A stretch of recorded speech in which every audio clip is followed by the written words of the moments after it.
Oh man. So I gotta end this broadcast and go back on because it won't go out to the other thing. So I'm gonna just do it real quick. Okay. Probably end up. I'm gonna text you guys a new little link. It says live right now, just so you know. All right. Well, I think it's just live on Facebook. Well, Okay. what's going on? Welcome to Sideline to Baseline with your host MB and K Lou. MB is on the road with the fam, having a great time. K Lou, incognito, uh, got beat up, so he don't want to show his face. We'll Rough go with that neighborhood. story. No, actually, my darn computer is tripping. The only reason why you can't even hear my voice, I had to attach another microphone because the computer mic won't work, man. I'm gonna start right out. Obviously, I heard these guys pre-show. They couldn't hear me or see me like you guys, but they were doing a lot of talking, especially hearing a lot of NFL talk. Well, here's the problem, guys. The star of the show right now is COVID. So let's start front and center with what really is important out there. Uh, we got college football that's being affected. We don't know who's going to play. Georgia's scared right now because they're in a hotbed right now for the new variant flying around. Um, some coaches have been affected. Teams have been affected. I think we got like four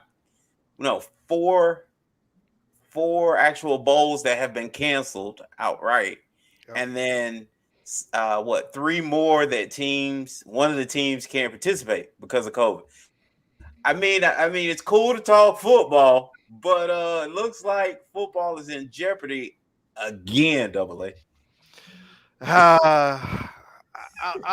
I'll jump in and come in from my experience being in the healthcare world as a patient advocate for the last 10 years, and just say that the NBA and the NFL and college football got everything they deserved.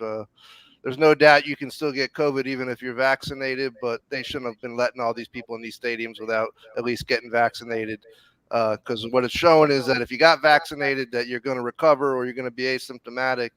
But now, because you've had these super spreader events with when all these different variants come out, and you've now canceled business and prosperity for games to take place. I mean, I guess the NFL could make a case for increasing rosters. NBA sure as hell has with their G League and their sort of minor league system, and NHL completely shut down. Um, but here we are, 2 years later, when we first started this show. I don't know when it was, but we're Yeah, still stuck in that's what my thing says below my thing. It's a never ending story. It's like Groundhog Day, and they're playing despite it, and things are being decided. But I hope the NFL playoffs aren't at jeopardy as well, because it could be soon. DeHaven. NFL, speak on obviously there's what uh most of the teams are being affected by this. We got right now who I wrote them down. I can't even think right now. The Panthers, uh New Orleans is the affected tonight. No the Chiefs quarterback. and the Browns right now. Yeah, Uh it's a really tough situation, and unfortunately, I think it kind of like you said, it's bigger than football, but it hurts the product on the field and the integrity of the game. To me, Yeah. I think that's why you see a Dallas team beat a Washington team 56-14 that just played on Tuesday night. You see Baker Mayfield fly the day of the game and throw 4 interceptions. I mean, that might have happened without COVID, but we Yeah, I was gonna say. Back up a second, Haven. You said Tuesday night football. I mean that's Tuesday where we're night at. football. They came around and looked non-existent against Dallas last night because such a quick turnaround. Wow. And it's the integrity of the game tonight. The playoff. I think New Orleans is in the playoff hunt, and they're playing with a practice squad quarterback. right. So I mean, I think there comes a time where you have to put safety first. But obviously, the NFL has put revenue first. And to Double A's point, I was in the house masked up on Thursday night in Nashville. No one really had masks on. And I think as a nation, we kind of got a false sense of security. And, I think we're kind of reaping what we sow because of that false sense of security. and not following all the science of the vaccination. We thought we were out of it with the vaccination, and obviously K-Lou, that's not happening right now. Well, I kind of said that, Double A, if you remember. Then now you're not fully vaccinated unless you have boosters shots, which sound like a yearly flu shot to me, which I kind of said in the very beginning when everybody was kind of pulling their heads off Chicken Little on it. Jason, go ahead. I think it's kind of easy. It's kind of revisionist history a little bit. I feel like you can only know what you know when you know it, and I think that this Omicron, Optimus Prime Transformer name, whatever. I mean, I think at the end of the day, personal responsibility is all that matters, and I feel like at the time they made the call to open back up, it seemed that vaccinations were working. The numbers were trending in the right direction. I don't think you can police anybody. I think where people get too busy on the left or the right side of this issue is, I think if you kind of take your team out of the situation, and not literally, but the politically, because it's a very politically charged matter. I think Absolutely. At the end of the day, at the time they made the decision with the best information they had at hand, and the best information they had at hand was that vaccinations were up, and you can't, and you needed to let go a little bit, because at some point you're going to have a bigger, I don't mean the Civil War or all that vitriol, but you're going to have a bigger pushback, if you hold back too far. And I think that it's literally called the novel coronavirus because it's novel, it's new. Nobody, so we're dealing with an unprecedented thing, real time. And to your point about the yearly flu shot, that's how this whole thing got started. That nobody wants to be honest about. China was not doing anything, weird. We have the CDC in Atlanta, and we test we're experimenting with West Nile and Ebola every day, trying to figure out how to treat it. That's likely what happened to them. They deal with SARS a lot, and they're just genuinely trying to treat something, and something got out. So I think that there's no perfect solution to an imperfect problem, and they're just going to have to adapt to it. I don't think that there is any way to avoid this, no matter what they had done. I think the Omicron variant and next year's diet COVID, zero sugar, or whatever the heck's coming next, I think that's going to come regardless. Honestly, flip side of the coin, maybe this accelerated that. Maybe we get to burn through all the weirdness a little faster, learn a little faster. I hate to sound dismissive of it because people are losing their lives. And I think that's, going to take precedent over a crummy New Orleans team not having their crummy quarterback. But I think that it's not really going to create an asterisk. I don't think anybody's going to apply an asterisk to last year's Tampa Bay team. It does seem that it's affecting the NFL more this year than last. So that's strange. But expanded rosters, I think, to his point, is maybe one solution to it. But what else could we do? Not have attendance. If you'd have tried that at the beginning of the season, my gosh, like there would have been so much more backlash to that, and nobody could have. And then even if the Omicron would have happened now, nobody would have went back and said they were right. There would have been some flip side to that argument, So yeah, I got to say, I don't think there should have been no attendance. I mean, we saw the NBA and the NFL do that for 1 year, and it was surreal to watch it all as we all sat at home and watched those leagues. But I think from a public health sector, I think they could have been a good set of a much better example, saying, you want to see this product, this is the requirements to walk through the door. If you don't come. This is the way you play by it. So I think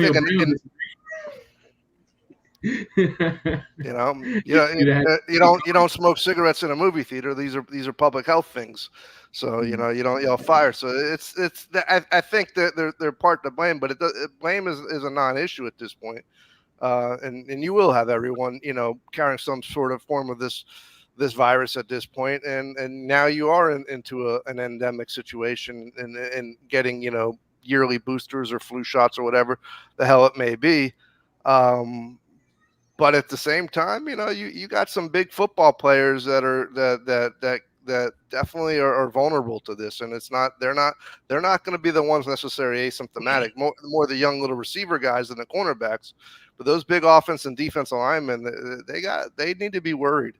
But we really haven't seen any of that. We've seen basically even in their world, as far as those big guys you're speaking of, they're in the best shapes of their lives. I mean, it's hard to say that, but I mean, truthfully, that's the case going on, and yet we've seen nothing from overall from both. You talk about youth sports, you talk about high school, and then college and the pros. I mean, yeah, we've had those couple outliers that we aren't sure of because they were outliers. But you look at these guys are healthy, nothing's really going on with them. Most of them are asymptomatic, and when they have it, they're bouncing back, saying they're ready to go day 3 and 4, bump 10 days in. So I just, it's interesting how all this is going to shake out. Yeah, the people that are coming to watch the games aren't in that great of shape. So yeah, you're right when you talk about that. And DeHaven speaking firsthand that, hey, I went out there and people are acting like it's not a big deal. Again, going back to Jason, personal responsibility comes into play when you're doing that. But I think we're headed to a place where it's not going to matter anymore. I think if guys are going to feel good enough, just like when they have a normal flu to play, they're going to be playing. And I'm telling you, we'll be there next season. Oh, without a doubt. Yeah. Yep. They've already started loosening up. And I think the NFLPA was talking about if you're asymptomatic or something like that, it's not requiring 2 negatives anymore. So I thought they were already starting to loosen that, starting to loosen some of the NFLPA was in negotiations. That's true. Both them in negotiation with the NFL, basically saying, "Look, guys are feeling fine. Let's go." because they mangled the testing from day one of this thing, you'll never have a true database of how people are really done and what kind of outcomes where they've been infected once, twice, or 3 times based on the noise and signal levels from when they got their vaccines. So you might not have heard reports of it. But I rest assured from the thousands of doctors that I work with domestically and internationally, there's a lot of big boys having a lot of problems right now. I think if you're talking about players, yeah, college, high school, pulmonary issues. Are they speaking of it? Like privacy issue? That's the problem. No. I'm saying it are the players, because I mean the player. We're not there anymore. If you're a college age kid or definitely an NFL grown man, guys aren't holding back anymore. I mean, this privacy thing has been thrown out of the window. Oh, I'm vaccinated. Oh, I'm not. Let's blast the guy that's not and celebrate the guy that is. Like, come on, man. This is a joke now. The medical thing that you're talking about. I think guys would overwhelmingly say, hey, I'm having issues. I mean, we're in that environment now. Jason, you don't think? I mean, I'm looking now. The only starting player in the NFL that I can see off a Google search result, which, as we all know, is definitive, right. is Buffalo Bills' Deion Dawkins was briefly hospitalized for 4 days while dealing with COVID-19. I know it's like, okay, well, I'm not saying that a starter's life is more, I'm not saying that, but I'm just saying, I can't find, I just don't see it. I mean, it seems like, and listen, I've got a customer for me that his wife ran marathons and she was in excellent shape and she passed away. So I am not triggering COVID-19, but it does seem to me that the overall fatality rate of it, it seemed to burn through other countries that have a lot different practices than we do. America has kind of already kind of turned that corner with the health being fashionable. You know what I'm talking about, Kevin. He flexes in the mirror every day. But it you know what I mean? I mean, people ordering waters, McDonald's has a salad. Like, you know what I mean? So I feel like just by nature of that, I feel like Americans are still terribly out of shape. But I just think that from an athlete standpoint, I mean, I can't find, all I Googled was major athlete COVID hospitalization, and there's just none. I mean, there just isn't, from a major hospitalization standpoint. I just feel even if there were, Jason, we still be talking about outliers. Like it'd be, you'd be 97% nothing, no, zero problems, and that's where we are, which I think speaks to a health type of thing, that you have to be in some type of shape You to definitely, have whether a greater chance of fighting this thing off. exactly, either you're dealing with a comorbidity and an obesity or diabetes Right. or some other issue. So there's no doubt that professional athletes are in much better shape. Therefore, theoretically, their immune systems are a lot stronger. So they've done better than this. But there is one major. Oh, I'm sorry. Go ahead. Yeah, go ahead.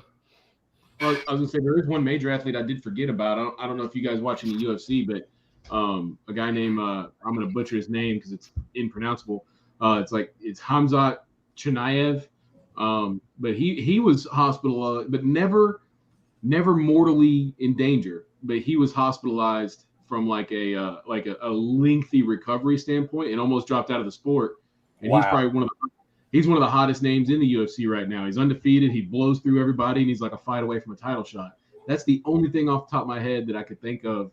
But even then, he was never his life was never in danger. It was just his recovery period. He never felt like he got his cardio back for 3 or 4 months. You know what I mean? So it seems like right, and he's speaking from off the meter type of cardio too. Like these guys are talking about boxing cardio, not like yeah. not he's like, man, cardio. It's my 7th mile is still slow. Like yeah. So I mean, but to Double A's point, I think that it is almost kind of an unfortunate, the actors on stage versus the fat pigs in the audience watching it. You know what I mean? So it's kind of like the guy eating nachos in section 3, might want to be a little bit more careful than Von Miller, trying to get a good jump on 3rd down. So and DeHaven, what did you kind of witness, or was any talk about it, or you just feel like people just feel like it's gone, it's over with? Like, what you sense? Yeah, I had my mask. I probably, out of my section, nobody else had a mask on. I think they had a sense that it was over with. Right. It was non-existent. Like having a mask on was definitely an outlier at the game. I felt like the unpopular kid. I mean, but I wasn't Tennessee. You were getting booed.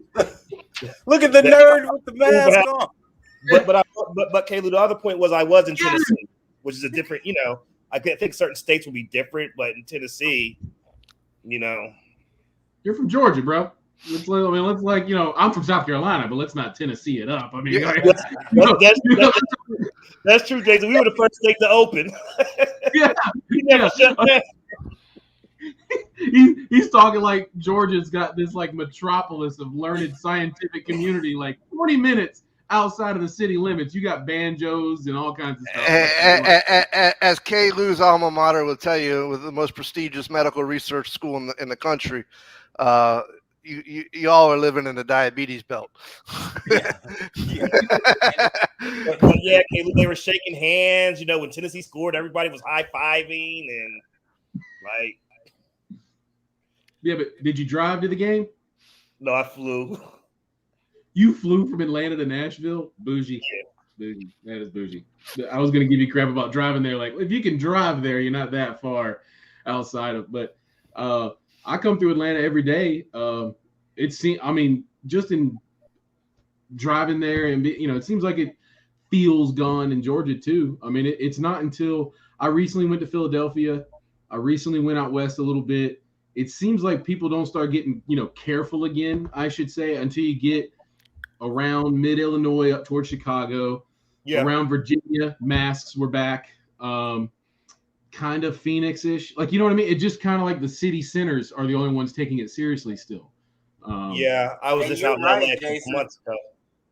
And it felt like that everywhere you go, really. If you're in major cities, it's way different than when you're on the outskirts. Like, you kind of clowned a little bit with the Haven, but that's really how you've seen it. Like, once you hit outside those city limits, it's like you ain't seeing a mask for miles. It's clear delineations of urban and rural. I mean, they've got enough data now. You can see where all the dividing lines are on all these different things across the country. It's not even political. This is, I mean, you could go from at it from an actuary standpoint for the insurance companies, and it's education, it's income, it's all sorts of factors that even in states like Florida. I was just in Florida yesterday. I mean, today actually, just got back. I mean, even in states like Florida, AA, where there is some political, outlash, about masks and stuff with the governor and stuff like that. There's still, because no one had on masks down. Yeah. Down here we're a little different. It's a free for all. Yeah. You do see masks though. Yeah, I do. Like, I'm in Orlando, so you see masks everywhere. Okay. And actually, pretty much every store door has that. Basically, we're following the CDC guidelines. Right. We ask that you wear the mask, but they can't enforce it. You see what I mean? Got it. Okay. Yeah. So it's like that here, but you see a lot of people who don't. We're our governors say we ain't got to do nothing we don't want to do, baby. My best friend's a doctor down in Miami. He's works hospice and worked in the COVID wards for the last 2 years. Been boosted the whole 9 yards. He ate inside a restaurant for the first time in forever the other night. Boom, tested positive. 2 years working in COVID halls, taking care of patients, no problem. Couldn't get a table outside. Ate in a restaurant. Boom. It's that much more transmissible. So it's airborne now. Now, did he suffer from it? No, he's in great shape. He's he's healthy and he had a cold, but he now has it. Now you don't know what the long-term effects of this stuff rolling around neurotransmitter wise in your brain or your heart. We don't know. You don't know what other things will spike and provoke other stuff, because it's ever evolving. It's a mutation, good, bad, or indifferent. So I just think, yeah. Go ahead, Caleb. No, you go ahead. No, go ahead. I wasn't. No, go ahead. So then, obviously, we got a little football to talk to during this, and I just thought we had to definitely discuss for a lot the elephant in the room, because this is. I mean, we can't even have a conversation about those Chiefs doing what I told y'all they were going to do. Because guess what? Mahomes might get COVID tomorrow. You know what I'm saying? Like, and then there's at least a week. So that's where we are now. So, Jason, you got to teach me how to gamble, with these odds. Hey, Haven, he not Haven, sorry, AA. He laid one on me, man. I didn't know he's in the mafia casino. No, I didn't say anything like that. Oh, where are you hearing this shit? He's a made man. Did you know that, Kevin? Yeah. No. Oh yeah. It's he's a gambling expert, but Mahomes will be all right, man. He's got Pro Bowl white blood cells. He'll be fine. Well, but what I'm saying is, now we're making Super Bowl picks and not knowing, what could happen the Sunday before that AFC Championship game or division title game. That's what I'm saying now. Now we're entering that realm where actually key guys are missing, and like you said, they should be. Jason, I think it was you who said earlier we should be talking about expanded rosters, because the NBA said the heck with it, man. We trying to play games here, so.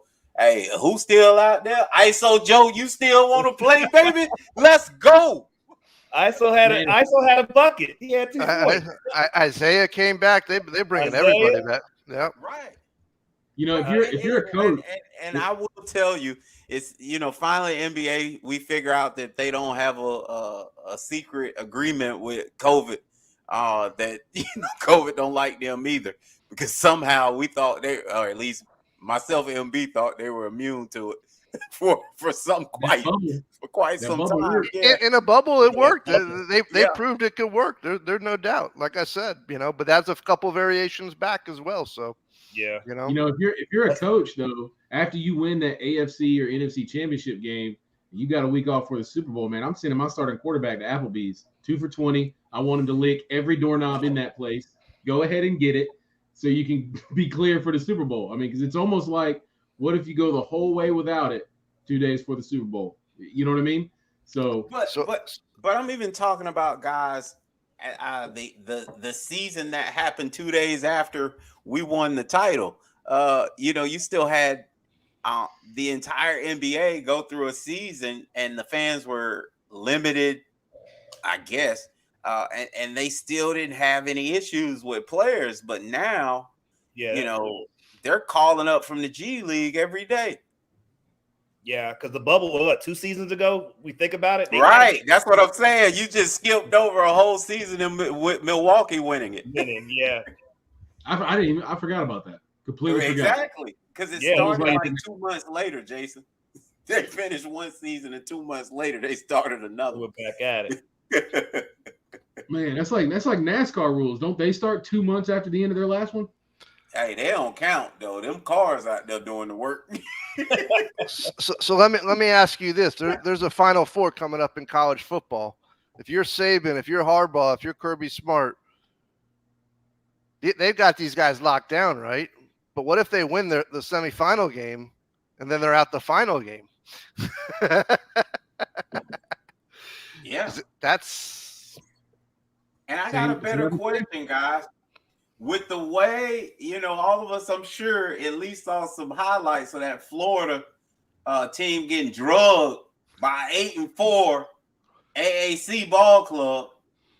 Yeah, an 8-4 one getting drugged out there. Jason, yeah, that SEC, David, Florida team getting drugged by UCF. It wasn't close. If you watch the game, it wasn't close. It looked like they were the SEC team. And UCF, I'm speaking of. Does that now give you the ability to think that Cincinnati is going to play a much closer ball game or even have a chance against Alabama? No. All right, next question. Not against Bama, but I think because of what's going on, I think anything's potentially possible now. Let's remember now, Bama's lost their OC. The new OC, Bill O'Brien, that stepped in. And there's another coach that just came in. So that they're basically, man, they, instead of the coaches usually coaching this final game, they decided not to. So they have holes, and that affects kids. I'm sorry, y'all. Like, if you think that my coach that's normally telling me this thing and we have these patterns and routines, man, the biggest thing in sports, trust me when I tell you this, is routine. And there are certain guys that are like their coaches pulling, the quarterback to the side and going through these checks right before he walks on the field, or this little handshake, or this little warm up that they do. That stuff, I'm telling you guys, that stuff plays a role. And Nick Saban just said Doug Marrone and Bill O'Brien are going to join before the Cotton Bowl. That's what he's saying. That's what Nick Saban's saying. They're coaching virtually, but they'll be there before the game. Okay. So they will coach? Saban catch it one game, and all of a sudden he was allowed to coach? I thought he caught it. Didn't Saban catch it like he tested positive for a big game last year? But it all of a sudden he sat out because they made a big deal about it. Had cameras on him where he was. Yeah, but I'm telling you guys, man, like that game, like because remember, this is a Florida team that we all felt like shoulda, woulda, coulda beat Alabama. Yeah, but that's a lifetime ago. The coach is gone. These are 18-year-old kids now with 3 weeks off, a month off since they last played. So exactly with an older Cincinnati team, I'm closing that gap. I think they got a chance. Of the quarterback play of the Heisman is the only reason I'm getting the edge to Alabama. I'm telling you. I mean, but don't forget, UCF, man, they were national champs a couple years ago. Don't forget that. They shared it with Alabama. Remember that? At 13-0, they beat Auburn in that bowl game. Auburn beat Alabama that year. I just, I don't want to. And they are loaded with a lot of Florida talent. Maybe not the first tier, but they're still Florida athletes, right? If they ain't first tier, what's the Gators? Third. And let's speak on the Gators real quick, man. Has that already become a horrible job to take? I think they just got can't think of his name so fast. His first game, I think they got him fired already. Napier. Napier, yeah. Yeah, I think they got him fired. They're, I look, they're in last place in the SEC in recruiting right now, behind Vanderbilt. Oof. What? Yeah, behind Vanderbilt. Vanderbilt recruits a different type of player. Behind Vanderbilt. Listen, I don't think, Billy may have not been the guy, man. Behind Missouri? Everybody, they're in last place in the SEC, Jason. Who wants to go to Missouri? Evidently more than didn't want to go to Gainesville.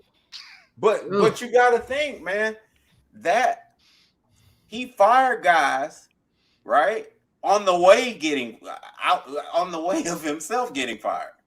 So then you got recruits that those guys were recruiting that then he immediately got other guys to take their place, and then now he's gone. You know what I'm saying? I'm just saying, like, it's for a recruit to get recruited by 3 coaches. Man, they better hit that transfer portal hard. Right. Who's recruiting them now? Exactly. And then they got to now replace the 4 and 5 stars that they're losing to the transfer portal. Yeah. Like right now. It just continues, man. Who knew, if you Billy Napier, you did not go into this thinking that it was going to be like a total rebuild from the ground up. And if you name top 10 programs over the last 20, 30 years, you're putting Florida in that. And now, like, just think about it. You getting beat by Vanderbilt right now? I don't feel sorry one lick for Billy Napier, because whatever his buyout is, if it's in a year, 2 years, he'll be just fine.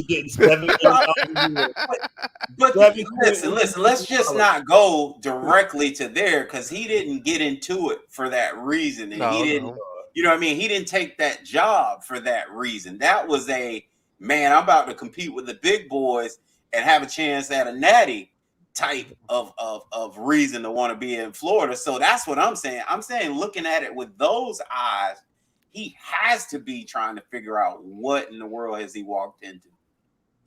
They got a quarterback? Or that kid that y'all were so high on? No, he transferred. He's got a mess to clean up. There's no doubt, but he'll have every resource in the world to do it. During the game, man, they named like 2 guys that were already in the portal, and they were playing. They're just going to have to be patient. They're going to have to realize, like you guys are saying, they're not what they once were. Like, this is not Steve Spurrier. Who did you say they're going to be patient? They'll never be patient. Spurrier is not coming back. Urban's coming back. Hey, he might now. He ain't never wanted to quit, Steve Spurrier. So he might be coming back now. Spurrier ain't coming back. Not what they Urban might, now that those Jaguar checks ain't going to be clearing no more. Oh, that's right. He got fired for cause, right? Yeah. Mm-hmm. Well, I think you could see a doubleheaded monster with Urban and Tebow as his apprentice. Yeah, he'll bring him back again. For the third time. That'd be a smart bring back to Gainesville. That'd be brilliant. For recruiting, yeah. Yeah. So they do have a quarterback, the Richardson kid. He's gonna stay. The one who says he wears Tebow's jersey. That kid. Is he good? No. He has a rocket forearm, super, not accurate though. And he's a runner, but he's a runner like Tebow. You know what I mean? Not like he's getting out there, getting in, up the hole and then outside and outrunning somebody. No, he looks like a raw Cam. Yeah, he looks like a raw Cam Newton when he was there. Right. Can't make the throws. Had the one game they benched the other kid that's going to transfer portal to start him. He eventually gets hurt. Like, it's a mess, man. It's a mess. He ought to hit the portal too. To tell you the truth. If you don't get the right quarterback coach, that's probably something he will. And that's what again, these kids fell off and didn't come and decide and aren't going to decide to come to Florida because again they've been recruited by 3 guys, and then the staff that's there now, they're they're hitting the exit door every day now, because now Billy Napier is really trying to bring his staff in. Those defensive linemen or linebackers that want to come down to Miami, we'll take them. I think I think that Florida is going to have to go through. I mean, if you look at Auburn, I mean, since they got there, they really haven't done much. Their big claim to fame in the middle has been a couple times beating Alabama. I think Florida's going to have to embrace that Auburn a little bit. Cusp of relevancy, but you ain't going to be there, and then hope you get the breakthrough player. Because, I mean, right now, they're not 2 players away. They're not 3 players. Yeah, absolutely. Have they fallen below FSU at this point? No, I don't think so. I think they have, Jason, because they're losing guys now. Yeah, Florida State just ain't bringing in good guys. Yeah, but Florida State's not getting them to lose them. You know what I mean? That's correct. So Florida State's losing recruits to Dion. Yeah. Hey, I think Florida State's. Does that shock you? That's the funny part, like that people are shocked by that. And let's touch on that. Why are people upset with a kid choosing a HBCU, a lower division school, and don't get upset that he chose Florida State? Like, that's not a for show right now. Like, why weren't you upset because he chose that?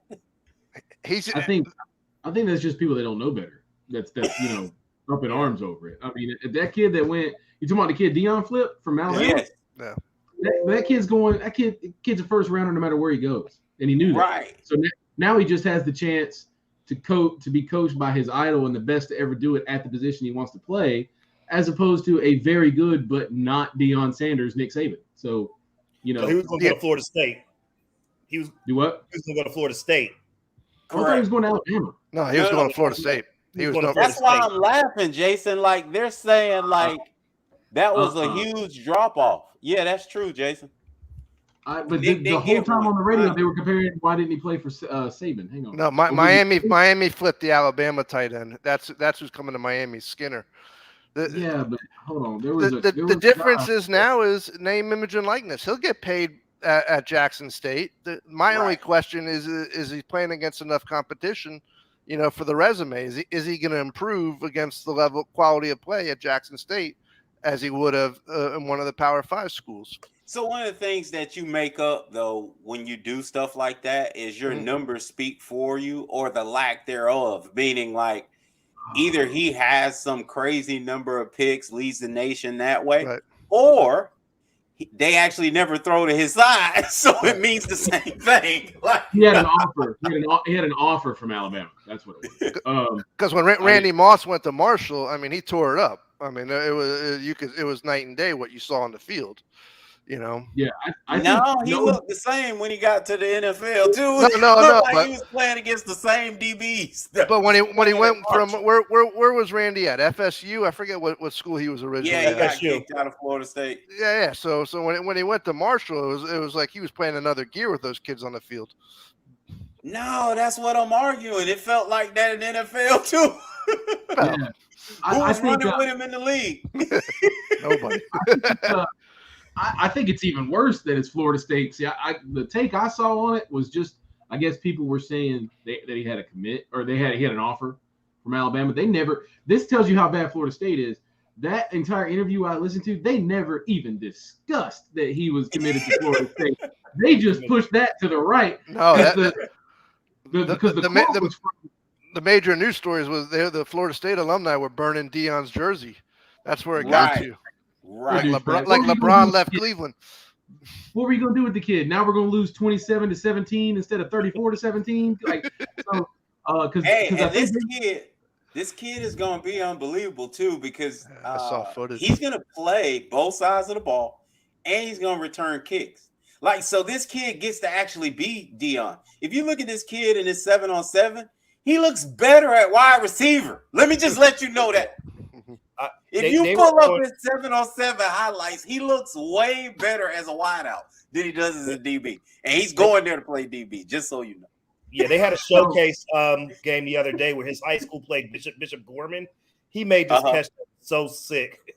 And See what I'm saying? No, it looked like Randy Moss in the NFL. That catch. You saw that double A when he went up and over the kid from Bishop. I mean, they were playing the squad out of Washington. The game was at Bishop Gorman, but they were playing a team. They were playing a team from the Washington State champion, and that catch was it was ridiculous. Yeah, that catch said you could bypass college and go right to the NFL. Yeah. Oh, there they go. That's what it looked like.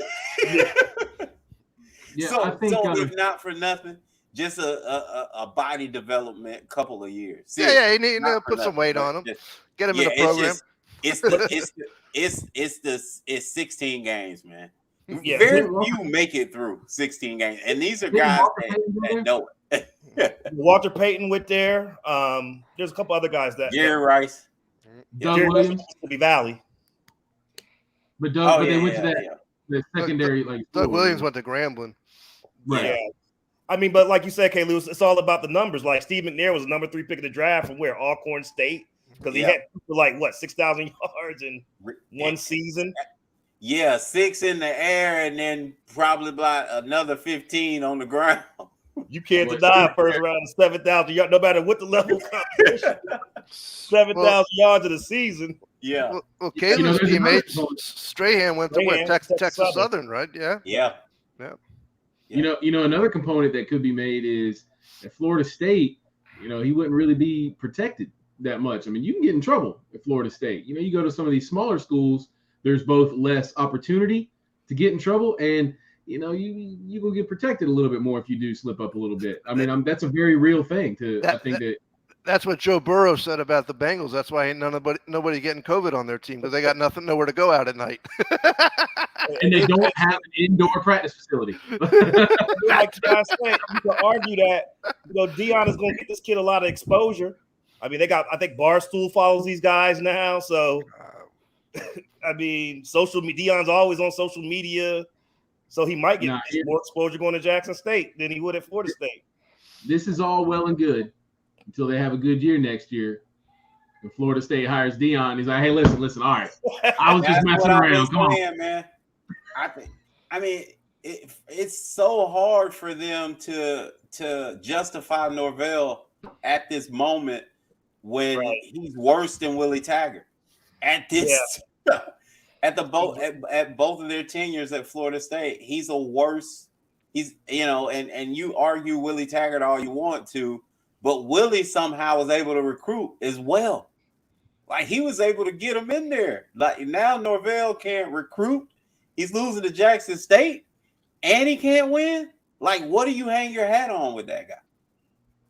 There's nothing. I think at best, the rest of the teams in the ACC have 2 more years because you've got 1 year, and then if they hire Deion, that first year he ain't gonna make it. But that second year, it's just a matter of time.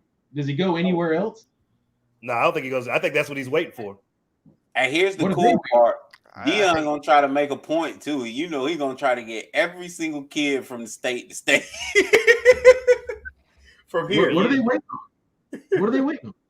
They think he needs more experience. I don't understand. Like, why didn't you tell Norvell, like, hey man, sorry, but we just watched Deion recruit. I would have got Deion there before he even coached that little spring season in Jackson State. Once I saw the recruit, just remember what he did when he got there. How he was able to get, he was able to get ESPN 300 kids there immediately. To a school that had never seen him. To a conference that had never seen him.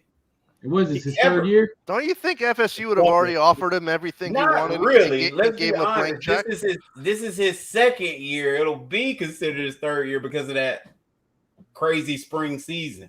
Right. Remember Jackson State, a lot of HBCUs didn't play a fall season during the pandemic. He might stay there, K. Lou, as long as his son is there. I think he has 2 sons there. One son's the quarterback. That transfer to you said. There ain't no way. I mean, he's just waiting on the phone to ring, and then you're like, if you're Florida State, are they just trying to let him get experience because they know he won't go anywhere else, or what are they doing? Like, I think he's on a higher mission. I think he's already turned down Florida State. I think he's Really? trying to prove a point. I think with name, image, and likeness, he's like, I'm going to do this my way. Wow. I used to think he was going to go to Florida State, but at this point, Florida State's offered him everything, and I more don't so. believe that. I don't just think so? don't believe, because you got to think back to, remember he had that long meeting when Willie Taggart was there, his second year, but that summer. And then we were all thinking that he was about to give him a job, associate head coach, something there. And what must have been happening is Deion was like, look, I want this job. I think that happened. I'm not disagreeing. I think that's what happened. Because you remember the heat turned up when, I'm not bringing it up for this, but this really was when Clemson went in there and beat them like 70-0. And then you had Deion Sanders on the NFL Network saying, this ain't the team, this ain't the program I recognize. You know what I mean? Yep. So either that offended some people in the administration of Florida State, or the hubris that I think, again, K. Lou is the first one to tell me, listen, you got front office guys that never played or didn't play well, and their pride gets in the way of the right hires, the right person moves. Yep. And like kind of what seems like the Miami, Miami Double A can speak to this.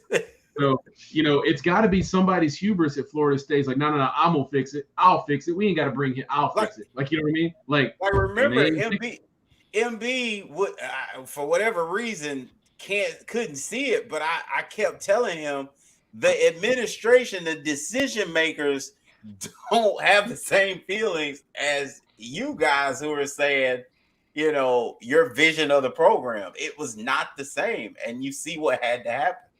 Yeah, but it was a billionaire booster that went and hired the right vision for Miami. At least that's going to get Miami stocked. I still don't know if Mario can coach and put them over the top, but they're going to be loaded with talent within a year or two. That much is obvious. He's already saved the recruiting class and has got a pipeline coming. So there's got to be. I don't think they'll make it one more bad year before people start losing their jobs, and whoever comes in after that ain't gonna have that same hubris. They're gonna call it Deion Sanders.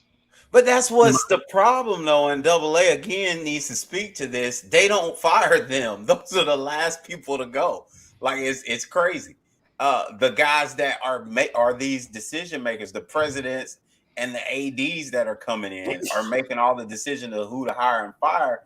And again, they don't have that same, to me, know-how, want to, anything. and Burt Reynolds is dead. Yeah. Well, Burt had the luxury of having Bobby Bowden the whole time. Yeah. And you couldn't go wrong with Bobby, because if they were keeping up with Rivals and Scout.com at that time, Bobby would, record would be rivaling Knicks right now. What do you think? Do you think he goes anywhere else? Do you think another Power 5 program? I thought LSU was going to go after him. That's where I thought he was going, with an unlimited budget. Do you think it's part of what he wants to do? Because he don't need the money. That's what I'm saying. I think he's on a bigger mission now to do it at an HBCU school. Do what, though? Win. Go stock them with name, image, and likeness. I'll put this out there, Jason. Florida A&M, that comes from the Tallahassee. They're in the SWAC this year, so they've been in the MEAC for so long. It's hard for me to say that they're in the SWAC. So they're in the same conference as Deion. Actually pitched their name in the hat to play to replace one of these teams that can't play in the bowl game. They're starting to feel themselves or smell themselves a little bit, and they want that smoke. Like not when they get it, they don't. Good God, man! Whoever they try to jump on, who are they trying to replace in the bowl? I'm drawing a blank. I can see them going after Deion. I mean, Florida A&M was right in FSU's backyard in Tallahassee, right? Yeah. Well, no, I don't think. Yeah, he's not going to go laterally. Like, that's Jackson State. History-wise, is a better.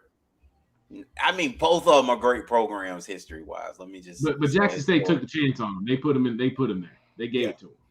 Yeah. But now you got Hugh Jackson. No, that was a close game. They played that game in Miami. First game of the year for both teams. That was like a touchdown. They beat Florida A&M by a touchdown. No. I'm saying he wouldn't make a lateral move and kind of spur the team that gave him the shot. You know, if he takes a shot, it's gonna be a hey, you can blame me. Like I think it's hard for me to guess at where else he would go though. Double A, Right. you know, saying Maybe LSU someplace and in stuff Texas. like Don't that. he live in Texas? Yeah, he lives in Texas, so I maybe take a well. See, yeah, because Deion's different. He go to Texas and recruit from Florida. Unlike he piss everybody off, but he do it. I think TCU was looking at him before. There you go. I was about to say, who's in Dallas? Just fired a coach. TCU, they were looking at him. I think he might have turned. That's what I think he might have. I think he turned him down. I honestly think he's either on a higher mission or he's just waiting on one job. But I mean, you go back. You know, who is it? Eddie George is coaching Tennessee HBCU, and then I believe Grambling just hired. They offered Ed Reed. They said. No, Hugh Jackson is at. Oh yeah, but I think Ed Reed was offered before you. Okay. Yeah. I think you get a couple more situations like that, Double A, where a couple more high-profile names. That's when I think Deion probably says, "Okay, I did what I had." Tell me about this Ed Reed thing, Double A. Is he going? So does that mean he's looking now? Since I have no idea. Wanted the Miami job. I have no idea, honestly. I mean, from what it looks like to me, from an outsider looking in on the sideline, I think Ed is just happy to smoke cigars and be the public figure. I don't know how much he wants to get to his hands and get back into coaching, but you know that was the rumor before you. But you're right, Double A. I'm looking at it now. Grambling State offered to Ed Reed the head coaching job. I mean, he's a Louisiana kid. That made sense. That's exactly right. But I think he's a chief cigar roller right now, more than anything. And I don't think they're cigars. I think they're blunts. Oh, there you go. I don't think TCU would work because obviously Deion. I mean, he is I guess a loosely religious man, but I mean he's come close to some F-bombs on the NFL Network. So I don't know. Maybe the fit there may not be right. I know Baylor just had a good season, so they ain't moving on anytime soon. But maybe like a Texas Tech, you know, something like that. You know, he's not going to take a job. Like why not? Why not Texas? Why not Sarkisian? Exactly. I think it's go big or go home with him. Yeah. And then it wouldn't even shock me if he bypassed college altogether and went straight to the NFL. Let me just throw that out. I think that's a more reality at this point. I don't think it works the same. You know what I mean? I mean, he just flipped the nation's #1 commit. Yes, but that's a kid that looks up to Deion. And people in the league look up to Deion. Okay, but you ain't gonna take $10 million less to go play for Deion in the NFL. So you're gonna lose the edge. Yes, you will. You forget. Think about these guys and what they're talking about after they lead a game. What do they spend a lot of time talking about? Ring chasing. They wish they'd have coaches. Yeah. Think about it. But do they want to coach or do they want to recruit? So the fact there are guys that they love playing for. Let's face it. Seattle's had one in their pocket for 15 years he's been there. And you see guys loving to be there. Now they didn't have a great year this year, but they perennially been one of the better teams. Bill Belichick, even though he's allegedly not the friendliest guy, somehow all the guys love him. Somehow all the guys. Mike Tomlin. Yeah. Earl Thomas and Richard Sherman didn't like Pete Carroll too much, but from the edge standpoint, though, you know, in the NFL, zeros matter. I don't think that you're going to take less zeros to play for Deion. You know what I mean? Whereas I'm not saying that. So yeah, the top free agents, like it's still going to come down to money, but that's everybody. Okay, he's going to make everybody's final 3 choices. How about that? Yeah. Well, but I'm saying the equivalency to that, like he just flipped the nation's #1 commit, right, for college. Well, if you got the #1 free agent in NFL, that name Deion Sanders ain't flipping them like it just worked for that kid. It's just going to be does. I think it does. You're saying zeros, but that's going to get everybody. So I think that's a bad analogy. But what Deion does well is he's going to have the best staff possible. And guys that would normally not work for a guy will come work for him. That's the other difference. Like he's done that at Jackson State. First thing he did, he doesn't tout himself. He doesn't beat his own chest. He brings in guys that has the experience that far outweighs even his when it comes to coaching. And that's a guy with zero ego when you're not afraid to not be the smartest guy in the room. So I think he would do the same thing in the NFL. He's gonna go after all the guys on everybody else's team that they saying are the best in the league. That's what'll happen. I think you might be right, Kalu, but I also think he likes recruiting. I think he likes being a father figure, and that's why I think college is more appealing to him, where he knows the NFL is more a business. He's their idol, not their peer, Right. And I think that inspires him. Actually not. He's much further removed from the game. He's the guys in the league idol as well. I can't. If they even ever saw him. Yeah, I can't see it though. No, that's the thing, Double A. Think about what made him great at the NFL Network. He still had all these guys' phone numbers. Yeah, right. Like Tyrann Matthews, the Honeybagger, gives him the credit for being who he is today. Jalen Ramsey. It's one of the better DBs in the league. Like, this is who Deion is. Like, his access to these guys. Who does he like?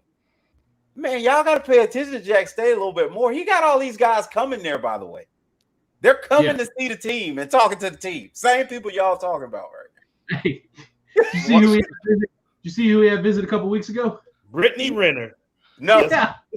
How great was that, though? You know what? You laughed at first, but when you listened to it, you changed your whole idea. And you was like, man, he's so I'm laughing far. Hey, he's Golden State in these coaches right now. Remember, Joe Lacob said they're so far ahead of everybody, like they're light years ahead. Like, he's light years ahead because he's telling them the truth. So everybody knows, but not saying. So MB said last week that the Jaguars should go after Leftwich. Maybe they should be going after Deion. They need an offensive coach. They need an offensive coach for Trevor. Let him manage. He'll get them an offensive coach. Yeah. Hey, you might get a coordinator that wants to come for Deion. Right. I think a lot of people kind of miss that, is that a brilliant offensive coordinator, that doesn't necessarily, being a brilliant coordinator don't pre-qualify you as. But you got options out there like Doug Peterson, who's won a Super Bowl. I mean, you don't think he'd be good with a Trevor Lawrence, or you know what I mean? Well, it's like this. Philadelphia. Do you want the raw deal? Do you want the Rams with Dick Vermeil and Mike Martz as the offensive coordinator, or do you want the Rams with Mike Martz as the head coach?